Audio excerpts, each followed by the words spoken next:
Hello everybody, hello G, welcome and welcome everybody for the another session for the topic of assessment of individuals. मैंने आप लोगों से जैसे promise किया था कि मैं असेसमेंट ऑफ इंडिविजुअल के क्वेश्चंस आप लोगों के साथ डिस्कस करूंगा एंड 5-6 साल के जो क्वेश्चंस हैं वो मैं आपके साथ डिस्कस कर दूंगा. मैंने एक क्वेश्चन आपके साथ कल डिस्कस कर दिया था. कल शाम को जो वीडियो दिया था उसके अंदर एक डिस्कशन हो गया था. दैट वाज फॉर जनवरी 2025 का क्वेश्चन था. और जनवरी 2025 में एक और क्वेश्चन आया था 4 नंबर का जो मैं आज अब इस सेशन में आपके साथ डिस्कस करूंगा. छोटा सा क्वेश्चन था 4 नंबर का, लेकिन एक और क्वेश्चन फिर हम लोग डिस्कस करेंगे. इनफैक्ट जनवरी में ही 2 क्वेश्चन आए थे, तो एक और क्वेश्चन आया था 15 नंबर का, मैं वो भी आपके साथ डिस्कस करूंगा. तो इस सेशन में हम लोग जनवरी 2025 के 2 क्वेश्चंस डिस्कस कर रहे हैं. मैंने वर्ड यूज़ करा डिस्कस कर रहे हैं, बिल्कुल ठीक है, क्योंकि ऑलरेडी सॉल्यूशंस मैंने आपको दिए हुए हैं. ये वाला पीडीएफ आपके साथ मैंने शेयर किया है और मैंने आपको ये बात बोली थी कि अगर आपके पास ये वाला पीडीएफ नहीं है तो आप डिस्क्रिप्शन बॉक्स में जाके वहाँ से लिंक दिया हुआ है, वहाँ से लिंक से आप इसे डाउनलोड करके अपने पास रख सकते हैं. तो आइए स्टार्ट करते हैं. जनवरी 2025 के 2 क्वेश्चंस हैं, एक 4 नंबर का और एक 15 नंबर का. दोनों क्वेश्चंस मैं आपके साथ यहाँ पे स्टार्ट कर रहा हूँ. जनवरी 2025 पहला क्वेश्चन 4 नंबर का आया था. एग्जामिनर यहाँ पे कहता है, ध्यान से पढ़ेगा. एग्जामिनर कहता है, और मैंने आपको जैसे लास्ट क्लास में बताया, मैं रिपीट करता हूँ उस बात को.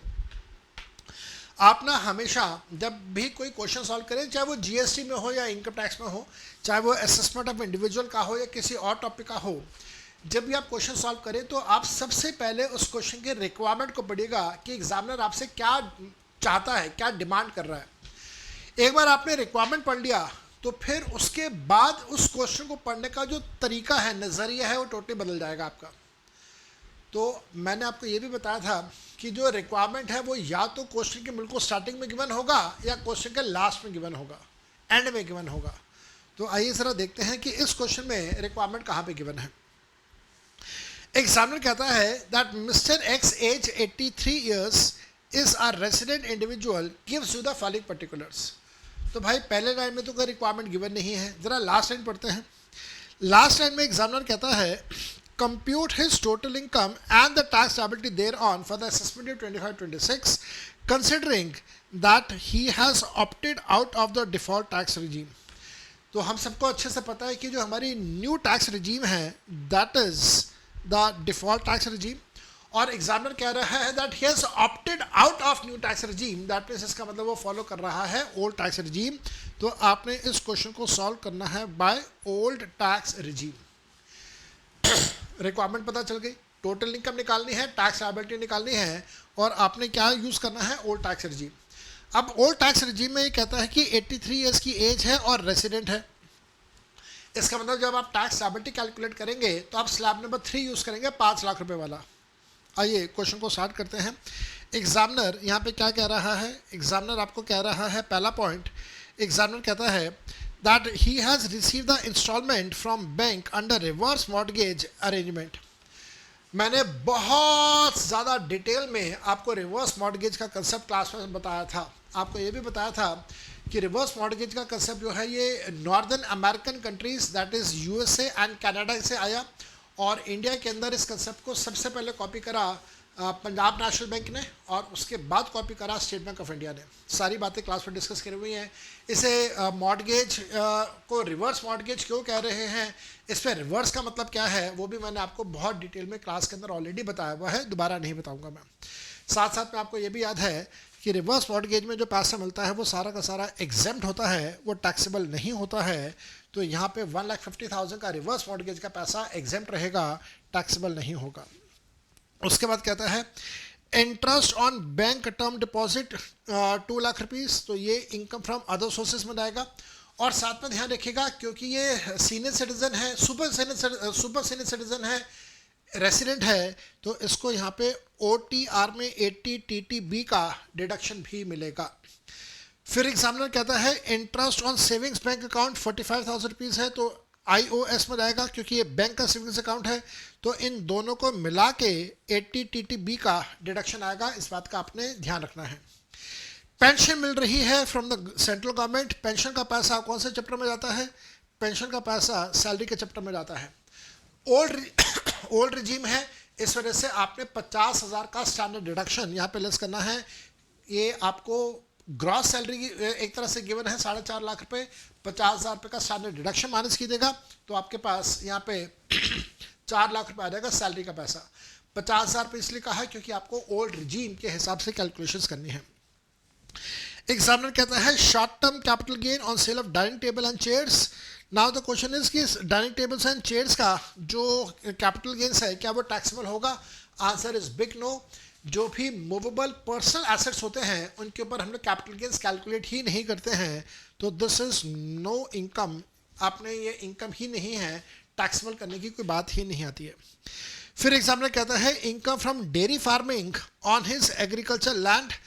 एग्रीकल्चर लैंड के ऊपर डेयरी फार्मिंग की इनकम आ रही है, क्या ये एग्रीकल्चर इनकम है? आंसर इज नो, ये एग्रीकल्चर इनकम नहीं है, ये एग्जेम्प्ट नहीं है। आप इसे टैक्सेबल करेंगे as income of other sources, और आपने special method of tax calculation नहीं करना। स्पेशल मेथड तब होता है जब एग्रीकल्चर इनकम होती है, ये तो एग्रीकल्चर इनकम ही नहीं है, तो आपने स्पेशल मेथड अप्लाई नहीं करना है। अब OTR के हिसाब से आपने टैक्स लायबिलिटी कैलकुलेट करनी है, मैंने ऐसे ही किया। पेंशन में से स्टैंडर्ड डिडक्शन लेस किया 50,000 रुपये का, तो हमारे पास टैक्सेबल अमाउंट आ गया 4 लाख रुपए का। और उसके बाद हाउस प्रॉपर्टी में कोई इनकम गिवन नहीं है तो ज़ीरो आ गया। बिजनेस एंड प्रोफेशन में मैंने शो किया हुआ है डेयरी फार्मिंग का इनकम, हालांकि ये अदर सोर्सेज में भी जा सकता है, लेकिन एक आर्ग्यूमेंट आता है और हमारा सी इंस्टीट्यूट इसे बिजनेस एंड प्रोफेशन में डालता है, तो मैंने भी बिजनेस एंड प्रोफेशन में डाल दिया। हालांकि आपके फाइनल आंसर के ऊपर इसका इम्पैक्ट नहीं पड़ेगा, चाहे आप अदर सोर्सेज में डाल दें, चाहे आप इसे बिजनेस एंड प्रोफेशन में डाल दें। देन कैपिटल गेन्स, जो आपके पर्सनल एसेट्स हैं उनके ऊपर आप कैपिटल गेन्स कैलकुलेट नहीं करते। पर्सनल एसेट जो मूवेबल नेचर के हैं एक्सेप्ट फ्यू, उनके ऊपर कैपिटल गेन्स कैलकुलेट होता है, वो मैंने आपको सारी बातें बताई हुई हैं। देन अगर हम लोग इनकम फ्रॉम अदर सोर्सेज की बात करें तो रिवर्स मॉर्टगेज का पैसा एग्जेम्प्ट होता है सेक्शन 10 सबसेक्शन 43। बैंक डिपॉजिट्स का पैसा 2 लाख रुपए का अदर सोर्सेज में टैक्सेबल है। सेविंग्स अकाउंट का पैसा 45,000 रुपीज़ अदर सोर्सेज में टैक्सेबल है। टोटल आ गया 2,45,000 रुपीज़ का। प्लीज़ गॉड सेक ये मत कहना कि सर वो जो सेविंग्स अकाउंट पे जो सेविंग्स अकाउंट पे एग्जाम्पशन मिलता है, वो बेटा वो एग्जाम्पशन तब मिलता है जब पोस्ट ऑफिस का सेविंग्स अकाउंट हो। यहाँ पे ये पोस्ट ऑफिस का सेविंग्स अकाउंट नहीं है, यहाँ पे ये सेविंग्स अकाउंट है किसका? बैंक का, इसलिए कोई एग्जाम्पशन यहाँ पे नहीं आएगा। देन डिडक्शन ज़रूर आएगा 80TTB का। 80TTB का डिडक्शन हमने दिया subject to the maximum of 50,000 रुपये।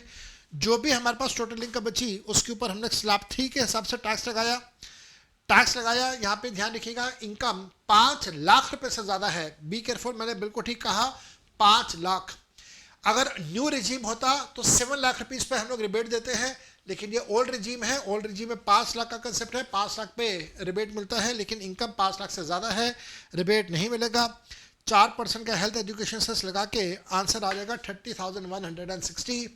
One of the simplest of the questions that could ever appear in the examination did appear in the examination in January 2025 only for 4 marks. I don't think कि आपको इसके अंदर कोई doubt रहा होगा। अगला question ध्यान से देखिएगा। अगला क्वेश्चन जो है जनवरी 2025 का 15 नंबर का है। मैंने गलती से यहाँ पे 14 नंबर रखे हुए हैं, परेशान मत होना। ये क्वेश्चन पहले भी एग्जाम में आ चुका है, नवंबर 2019 में आया था क्वेश्चन 14 नंबर का। तो जो क्वेश्चन नवंबर 2019 में आया था वो क्वेश्चन रिपीट हुआ जनवरी 2025 में। और इसी वजह से बेटा आपको मैं बार बार ये बात बोल रहा हूँ कि आपको जो मैंने PDF शेयर किया हुआ है जिसके अंदर मैंने आपको बहुत सारे इनकम टैक्स के क्वेश्चंस दिए हुए हैं, पास एग्जामिनेशन क्वेश्चंस हैं विद देयर सोल्यूशन। मैं आपको बार बार कह रहा हूँ कि प्लीज़ आप उन क्वेश्चंस को कम से कम एक बार अपने हाथ से सॉल्व ज़रूर कर लें, क्योंकि उन्हीं में से कोई ना कोई क्वेश्चन इस बार भी एग्जाम में रिपीट होगा सितंबर 25 में। या उसके बाद जनवरी 26 में रिपीट होने के पूरे चांसेस हैं। तो आइए ज़रा इन क्वेश्चंस को हम लोग करें। दिस इज़ जनवरी 2025, 15 नंबर का क्वेश्चन है, गलती से यहाँ 14 लिखा हुआ है, परेशान मत होना। अगेन रिक्वायरमेंट पहले पढ़ लीजिए, एग्जामिनर क्या डिमांड कर रहा है आपसे। एक बार आपको रिक्वायरमेंट पता चल गया तो उसके बाद क्वेश्चन को करना आपके लिए आसान हो जाता है। एग्जामिनर यहाँ पे क्या कहता है? एग्जामिनर यहाँ पे कहता है कि मिस्टर रोहित नाम का एक व्यक्ति है जो कि इंडिया का रेसिडेंट है, एज 65 ईयर्स है, एक क्वालिफाइड मेडिकल प्रैक्टिशनर है और वो अपना क्लिनिक चला रहा है जिसका income and expenditure account Rohit आपको दे रहा है फॉर द ईयर एंडिंग मार्च 2025। तो रिक्वायरमेंट तो कुछ है नहीं, सिर्फ एक सिंपल इन्फॉर्मेशन है कि सीनियर सिटीजन है, इंडिया का रेसिडेंट है, अपना क्लिनिक चलाता है एज अ डॉक्टर। तो आपको वो सारा डाटा गिवन है, रिक्वायरमेंट गिवन नहीं है। रिक्वायरमेंट कहाँ पे होगा? रिक्वायरमेंट हमेशा लास्ट लाइन में होगा या फर्स्ट लाइन में होगा। फर्स्ट लाइन में रिक्वायरमेंट नहीं है, कोई बात नहीं, लास्ट लाइन पढ़ लेते हैं। लास्ट लाइन में रिक्वायरमेंट है। एग्जामिनर कहता है compute his net taxable income and also compute the net tax liability for the current assessment year if he opts out of the default regime of 115 BAC subsection 1A। इसका मतलब ये NTR से बाहर आ गया तो आपने क्वेश्चन करना है OTR के हिसाब से। तो आपने OTR के हिसाब से क्वेश्चन का सोल्यूशन करना है। तो आपको ये बात पता चल गई, आपने टोटल इनकम भी निकालनी है, टैक्स लायबिलिटी भी निकालनी है एज पर OTR। रिक्वायरमेंट पता चल गया। अब रिक्वायरमेंट पता चल गया तो चीज़ों को पढ़ने का तरीका हमारा बदलेगा काफ़ी ज़्यादा। आइए ज़रा, इनकम एंड एक्सपेंडिचर अकाउंट दिया हुआ है और उसके नीचे एक्सप्लेनेटरी इन्फॉर्मेशन गिवन है, इसको ज़रा पढ़ना स्टार्ट करते हैं। एक्सप्लेनेटरी इन्फॉर्मेशन या extra information. Point number 1, examiner कहता है he is working as a part time He is working part-time with True Care Hospital Private Limited. His salary details are as follows। तो यहाँ पे ये जो डाटा गिवन है ये सैलरी का डाटा है। तो सैलरी के हेड में आप इसको कवर करेंगे। बेसिक पे या बेसिक सैलरी गिवन है, ट्रांसपोर्ट अलाउंस गिवन है एंड टोटल गिवन है। ट्रांसपोर्ट अलाउंस एग्जाम्प्ट किसके लिए होगा? ट्रांसपोर्ट अलाउंस एग्जाम्प्ट होता है डेफ डम ब्लाइंड्स के लिए। यहाँ पे ये डेफ डम ब्लाइंड नहीं है, इस वजह से transport allowance will be fully taxable old regime के अंदर। फिर एग्जामिनर कहता है further during the current assessment year his son, यहाँ पे हिज कर दीजिएगा, गलती से हर लिखा हुआ है। His son had undergone a medical treatment in the True Care hospital private limited free of cost. The hospital would have charge 1 lakh rupees for the similar treatment to the unrelated patients. मेरे बेटा बहुत आसान concept है। अगर medical treatment एक ऐसे अस्पताल में करवाया जाए जो अस्पताल एम्प्लॉयर का अपना अस्पताल हो तो जो भी खर्चा होगा वो 100% एग्जेम्प्ट है। यहाँ पे खर्चा तो कुछ हुआ ही नहीं, फ्री ऑफ कॉस्ट है। तो यहाँ पे वैसे अगर कुछ दिया भी होता खर्चा तो वो एग्जेम्प्ट हो जाता। हालांकि एग्जामिनर यहाँ पे कह रहा है कि अगर ऐसा कोई ट्रीटमेंट किसी और पेशेंट के लिए किया जाता तो 1 लाख रुपए का खर्चा होता।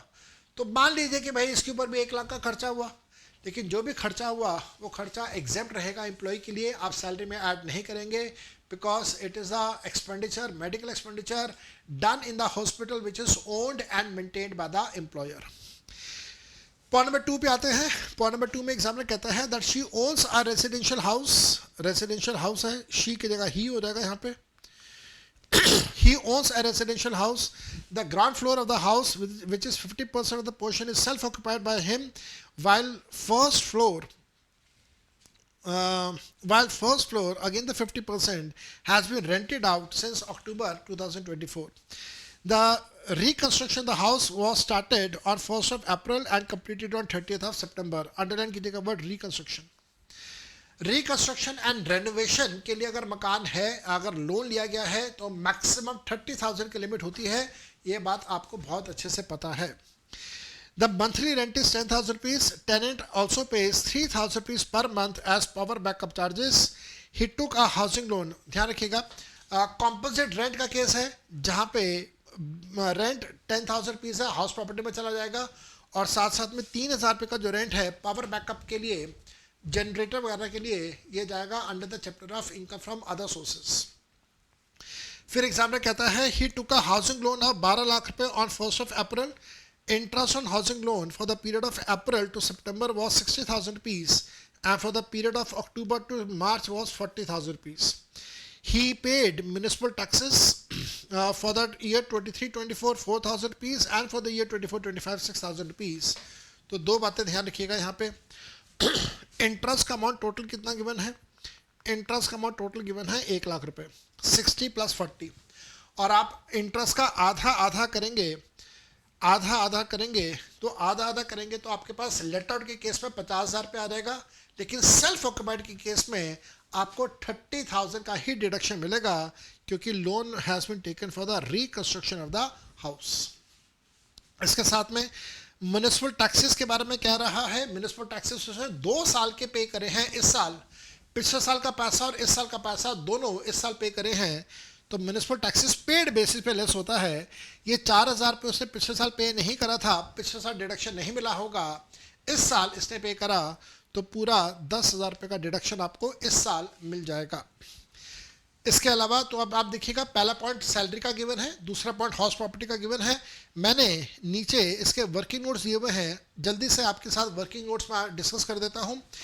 बेसिक सैलरी 13,000 रुपये पर मंथ के हिसाब से मैंने पूरे साल का टैक्सेबल किया. ट्रांसपोर्ट अलाउंस मैंने पूरे साल का टैक्सेबल किया क्योंकि ये डेफ, डम एंड ब्लाइंड नहीं है. इसके साथ साथ में मेडिकल फैसिलिटी एक ऐसे अस्पताल में दिया गया है which is maintain by the employer, वो सारा का सारा एग्जेम्प्ट रहेगा.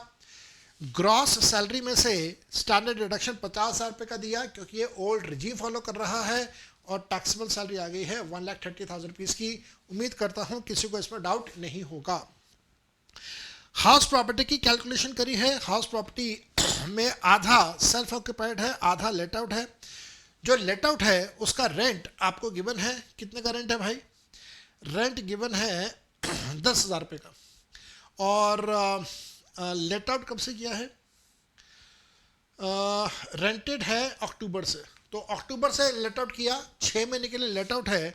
10,000 रुपये का रेंट 6 महीने के लिए हो जाएगा 60,000. म्युनिसिपल टैक्सेस, जो म्युनिसिपल टैक्सेस पे करे हैं वो आप लेस कर देंगे. ध्यान रखिएगा, टोटल 10,000 रुपये पे करा है. 10,000 रुपये से 5,000 रुपये सेल्फ ऑक्यूपाइड का, 5,000 रुपये लेट आउट का. तो सेल्फ ऑक्यूपाइड में लेस नहीं होगा, लेट आउट में आपने आधा अमाउंट लेस कर दिया. ऐसे करके आपने NAV कैलकुलेट कर लिया. NAV का 30% का रिडक्शन आपने दे दिया. And then comes the part of interest. Interest में टोटल इंटरेस्ट 1 लाख का था जिसका आधा 50,000 रुपये आप लेस करेंगे लेट आउट के केस में, और आप 30,000 लेस करेंगे सेल्फ ऑक्यूपाइड के केस में because the loan was taken for the reconstruction and renovation. Reconstruction and renovation के लिए 30,000 की लिमिट लगती है. ऐसा क्यों? मैंने बहुत बहुत बहुत डिटेल में आपके साथ क्लास के अंदर इसके बारे में डिस्कशन किया था. हिस्टोरिकल रीजंस क्या है वो मैंने आपको बताया था. बीजेपी की सरकार, अटल बिहारी वाजपेयी प्राइम मिनिस्टर थे, finance minister was Yashwant Sinha. दोनों की जोड़ी ने क्या किया था? यहाँ पे 30,000 क्यों है, 2 लाख क्यों है, 1 अप्रैल 99 का क्या रेलेवेंस है, 3 साल 5 साल का क्या सिग्निफिकेंस है, वो सारी बातें डिटेल में आपके साथ क्लास में डिस्कस करी हुई हैं. सो हाउस प्रॉपर्टी हो गया, सैलरी हो गया. आइए ऊपर वापस चलते हैं. एग्जामिनर आपको कुछ और इन्फॉर्मेशन दे रहा है, इन्फॉर्मेशन को पढ़ते हैं. पॉइंट नंबर ए, एग्जामिनर कहता है the payment of salary of 25,000 रुपये per month is given to sister in law of mister Rohit who was in charge of the accounts department. However, comparison to the similar work profile, the reasonable salary at the market rate was 20,000 रुपये per month. मेरे बेटा ध्यान रखिएगा, sister in law, sister in law का मतलब साली भी हो सकता है, सिस्टर इन लॉ का मतलब भाभी भी हो सकता है. अब पता नहीं यहाँ पे भाभी है या साली है, कौन है पता नहीं, पर चलो सिस्टर इन लॉ को नौकरी भी रखा है. सिस्टर इन लॉ को जो सैलरी दे रहा है वो है 25,000 रुपये, जबकि मार्केट वैल्यू है 20,000 रुपये. अब क्वेश्चन आता है कि क्या एक्सेसिव 5,000 रुपये पर मंथ को हम लोग डिसअलाउ करेंगे? आंसर इज बिग नो, नहीं करेंगे. आप पूछेंगे सर क्यों नहीं करेंगे? तो भाई बहुत आसान है. सेक्शन 40A सब सेक्शन 2 जो कि स्पेसिफाइड पर्संस का सेक्शन है, वहाँ पे स्पेसिफाइड पर्सन की डेफिनेशन में लिखा हुआ है spouse, brothers, sisters, lineal ascendants, lineal descendants, सारे आने वाले सारे जाने वाले. Sister in law, sister in law आपके सिस्टर इन लॉ है लेकिन आपके सिस्टर नहीं है। सिस्टर आपके स्पाउस के लिए सिस्टर है या आपके भाई के लिए जो उसकी स्पाउस है, लेकिन आपके लिए वो सिस्टर नहीं है। इस वजह से स्पेसिफिक पर्सन में नहीं आता, और क्योंकि स्पेसिफिक पर्सन में नहीं आता तो आप एक्सेसिव अमाउंट यहाँ पे कैलकुलेट नहीं करेंगे, उसे आप डिसअलाउ नहीं करेंगे। 25,000 की सैलरी दी है, पूरा 25,000 पे डेबिट करना अलाउड है, कोई दिक्कत नहीं है, कोई परेशानी इसके अंदर बिल्कुल नहीं है। देन आपको यहाँ पे इसकी मार्किंग करते चलिए। सैलरीज का पॉइंट नंबर 1 मार्क कर दीजिएगा, मैंने भी मार्क कर दिया सैलरी का। नेक्स्ट आइए, पॉइंट नंबर बी में वो कहता है the convenience expenses include a sum of 12,000 रुपये incurred for the convenience from the house to True Care hospital private limited and vice versa in relation to her employment. तो एग्जामिनर कह रहा है कि घर से ऑफिस और ऑफिस से घर जाने के लिए जो खर्चा हुआ वो है 12,000 रुपये, और 12,000 इसने पीएल अकाउंट में डेबिट कर दिया, जो कि गलत है। ये पीएल अकाउंट में डेबिट नहीं हो सकता, ये उसका पर्सनल खर्चा है, जिसकी वजह से स्टैंडर्ड डिडक्शन 50,000 का मिलता है। तो आप जब बिजनेस इनकम निकालेंगे तो आप इस 12,000 रुपये को ऐड बैक कर देंगे।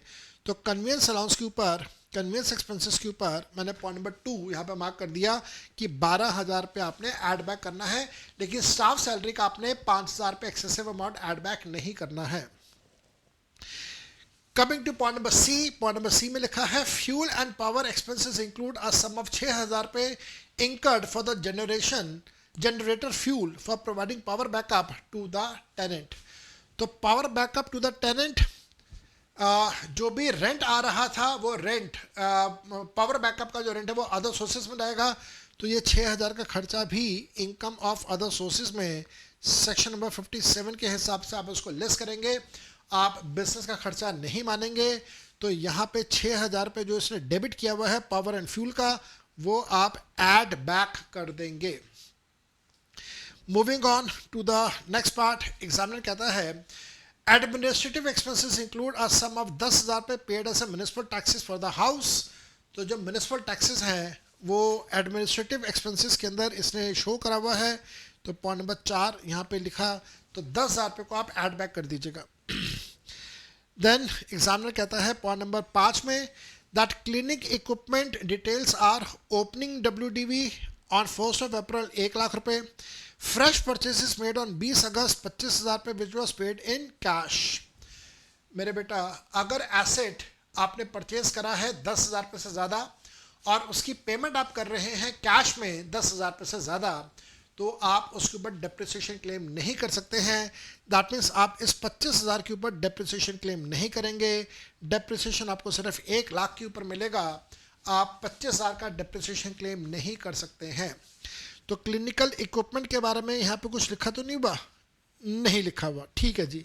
तो डेप्रिसिएशन जब आप कैलकुलेट करेंगे तो 1 लाख का डेप्रिसिएशन होगा 15% के हिसाब से, और जो 25,000 पे आपने कैश में परचेज करा उसका आपको डेप्रिसिएशन नहीं मिलेगा। एग्जामिनर कहता है he has paid a tuition fees of 40,000 रुपये for her granddaughter which has been debited to her capital account. बिल्कुल ठीक है, debit profit and loss account या इनकम एक्सपेंडिचर अकाउंट में नहीं है। ये ग्रैंड डॉटर के लिए अगर आप पैसा पे कर रहे हैं तो ये आपके ड्राइंग्स हैं, और ड्राइंग्स का पैसा हमेशा कैपिटल अकाउंट में ही लेस किया जाता है। इसने कैपिटल अकाउंट में डेबिट करा, लेस करा, बिल्कुल ठीक करा है। अब क्वेश्चन आता है कि क्या ट्यूशन फीस अगर ग्रैंड डॉटर के लिए पे करा तो क्या 80E का डिडक्शन मिलेगा? Answer is big no. 80E का डिडक्शन मिलता है सेल्फ, स्पाउस एंड चिल्ड्रन के लिए, या फिर आप किसी ऐसे बच्चे के लिए अमाउंट पे करें जिसके लिए आप एज अ लीगल गार्जियन काम कर रहे हैं। अगर आप यहाँ पे अज्यूम करते हैं that she is a legal guardian, तो हाँ आप 80E का डिडक्शन ले लीजिए। अगर ये लीगल गार्जियन नहीं है, जैसा इस क्वेश्चन में कहीं पे मेंशन नहीं है, तो 80E का डिडक्शन मत देना, बिल्कुल भी मत देना। नेक्स्ट, अच्छा एक और चीज़ भी है, 80E तो तब आता है जब लोन हो, तो लोन की बात तो हो नहीं रही यहाँ पे, तो 80E तो वैसे ही नहीं आएगा। फिर ट्यूशन फीस का 80C में डिडक्शन मिलता है, वो भी चिल्ड्रन के लिए होता है, ग्रैंड चिल्ड्रन के लिए नहीं होता, तो आपको यहाँ पे 80C का बेनिफिट नहीं मिलेगा। देन पॉइंट नंबर G में लिखा है that he had availed a loan of 8 lakh रुपये from bank for higher education of his son. he has repaid a principal of 50,000 rupees and interest of 26,000 rupees during the year. इसके लिए क्योंकि higher education का loan है, इसके लिए 80E का deduction मिलेगा. कितने का? प्रिंसिपल का नहीं मिलता, सिर्फ इंटरेस्ट का मिलता है 26,000 रुपीज़ का. तो मेरे ख्याल से सब कुछ हो गया, सारे पॉइंट मैंने आपके साथ डिस्कस कर दिए. आइए आप जल्दी से इसका सोल्यूशन करते हैं. सैलरी मैंने आपको करवा दिया, हाउस प्रॉपर्टी मैंने आपको करवा दिया. बिजनेस एंड प्रोफेशन देखिएगा. बिजनेस एंड प्रोफेशन में 8,59,000 का प्रॉफिट गिवन है. उसके अंदर आप ऐड बैक कर दीजिएगा सैलरी का अमाउंट, ऐड बैक कर दीजिएगा रेंटल इनकम, और साथ साथ में ऐड बैक कर दीजिएगा डिविडेंड का अमाउंट. अब यहाँ पे रेंटल इनकम के बारे में थोड़ी सी अजीब सी बात गिवन है. यहाँ पे ये रेंटल इनकम दिखा रहा है 78,000 रुपीज़, और वहाँ पे लिखा हुआ है कि रेंट है 10,000 रुपीज़ पर मंथ के हिसाब से 6 महीने का. तो इसका मतलब ये हो गया कि 6 महीने का रेंट आता है 60,000, लेकिन यहाँ पे लिखा हुआ है 78. इसका मतलब ये हुआ कि इसको एक्स्ट्रा 18,000 रुपये मिले हैं जो कि एडवांस रेंट है. और मैंने आपको ये बात बताई थी कि एडवांस रेंट का पैसा उस ईयर में टैक्सेबल होगा जिस ईयर से वो रिलेट करता है. दैट मीन्स जिस ईयर में मिला उस ईयर में आपने उसे टैक्सेबल नहीं करना है. तो जो एक्स्ट्रा 18,000 रुपये है ये अगले साल टैक्सेबल होगा, इस साल आपने टैक्सेबल नहीं करना. इस साल 60,000 रुपये ही टैक्सेबल होगा. तो एक पॉइंट ये आ गया. डिविडेंड फ्रॉम फॉरेन कंपनी है, अदर सोर्सेज में जाएगा. डेबिट साइड पे अगर मैं आऊँ, स्टाफ सैलरी का एडजस्टमेंट सिखा दिया, एडमिनिस्ट्रेटिव एक्सपेंसेस कर लिया, कन्वीनियंस एक्सपेंसेस कर लिया, पावर एंड फ्यूल हम लोगों ने डिस्कस कर लिया. इंटरेस्ट ऑन हाउसिंग लोन दिया हुआ है 1 लाख रुपए का, इसका डिस्कशन ऑलरेडी मैंने आपको के साथ कर लिया, सेल्फ ऑक्यूपाइड में और कितना और लेट आउट में कितना. Interest on education loan for son आपको दिया हुआ है, तो पूरा 26,000 पे आप ऐड बैक कर देना. जैसे आप इंटरेस्ट को ऐड बैक करेंगे वैसे यहाँ पे 26,000 को ऐड बैक कर दीजिएगा, और फिर 80E में आपको उसका डिडक्शन मिलेगा. साइंटिफिक रिसर्च एसोसिएशन के लिए आपने 25,000 पे दिया है, ये डेबिट किया आपने, बिल्कुल ठीक किया, इसमें कोई एडजस्टमेंट्स और नहीं है. तो प्रॉफिट एंड लॉस अकाउंट एक बार मैं आपको दिखा देता हूँ. यहाँ पे प्रॉफिट एंड लॉस अकाउंट, यहाँ देखिएगा प्रॉफिट की फिगर, और आपने उस प्रॉफिट की फिगर में एडजस्टमेंट्स करनी है. पहले सैलरी ऑफ हॉस्पिटल, ये सैलरी का इनकम है इसलिए मैंने इसको यहाँ से हटाया. पावर बैकअप की इनकम, अच्छा यहाँ पे अगर 78,000 दिया हुआ है तो 78,000 मेरे ख्याल से वो पावर बैकअप को शायद इंक्लूड करके दिया हुआ है. डिविडेंड ऑफ फॉरेन कंपनी 10,000 पे, और उसके बाद आपने सारे एडजस्टमेंट्स करें. म्यूनिसिपल टैक्सेस का एडजस्टमेंट है, पर्सनल कन्वीनियंस एक्सपेंसेस का एडजस्टमेंट है जो मैं आपको सिखा चुका हूँ. पावर का एडजस्टमेंट है जो कि किराएदार के लिए किया 6,000 रुपये का. हाउसिंग लोन का 1 लाख रुपये आपने ऐड बैक किया. एजुकेशन का आपने 26,000 पे किया, 80E में इसका डिडक्शन मिलेगा. और एसेट्स का डिप्रिसिएशन है 1 लाख का 15% है, और जो 25,000 रुपये का कैश में दिया उसके ऊपर आपको डिप्रिसिएशन नहीं मिलेगा. तो business income is 7,30,000 rupees. I think कि आपको इसके अंदर डाउट नहीं होगा. कोई डाउट है तो you are always free to put your doubts in front of me. आपके पास मेरे टेलीफोन नंबर्स हैं, आप आराम से मेरे को कॉल कीजिए. I will be more than happy to have a word with you. Income from other sources में जाते हैं. 3,000 रुपये महीने के हिसाब से 6 महीने का 18,000 रुपये है. तो जो थोड़ी देर पहले मैं आपको एडवांस रेंट की बात कर रहा था उसे आप भूल जाइएगा, क्योंकि जो 78,000 गिवन है उसके अंदर 60,000 बिजनेस बिल्डिंग का है, और जो 18,000 रुपये है वो फैसिलिटीज़ का है. तो वो एडवांस रेंट नहीं है, वो फैसिलिटीज़ का रेंट है 18,000 रुपये. 6,000 रुपये का खर्चा लेस किया तो 12,000 रुपये, और उसके बाद फॉरेन कंपनी का डिविडेंड 10,000 रुपये, टोटल हमारे पास आ गया 22,000 रुपीज़ का अमाउंट. तो ऐसे करते हुए अब आपके पास बिजनेस इनकम, साथ साथ में सैलरी की इनकम, हाउस प्रॉपर्टी की इनकम, अदर सोर्सेज की इनकम, सब कुछ आ गया. यहाँ पे देखिएगा टोटल सैलरी का 130 स्टैंडर्ड डिडक्शन देने के बाद, हाउस प्रॉपर्टी में लॉस है, बिजनेस एंड प्रोफेशन की इनकम, अदर सोर्सेज की इनकम, सबको ऐड किया, GTI आ गया 8,40,500. यहाँ पे ट्यूशन फीस जो ग्रैंड डॉटर के लिए पे करा उसका 80C का डिडक्शन नहीं मिलेगा, और जो एजुकेशन लोन अपने बेटे के लिए पे किया 80E का, उसका डिडक्शन 26,000 का मिलेगा. ऐसे करते हुए टोटल इनकम कैलकुलेट किया, और फिर क्योंकि ये सीनियर सिटीजन है तो आपने स्लैब नंबर 2 के हिसाब से टैक्स लगाया.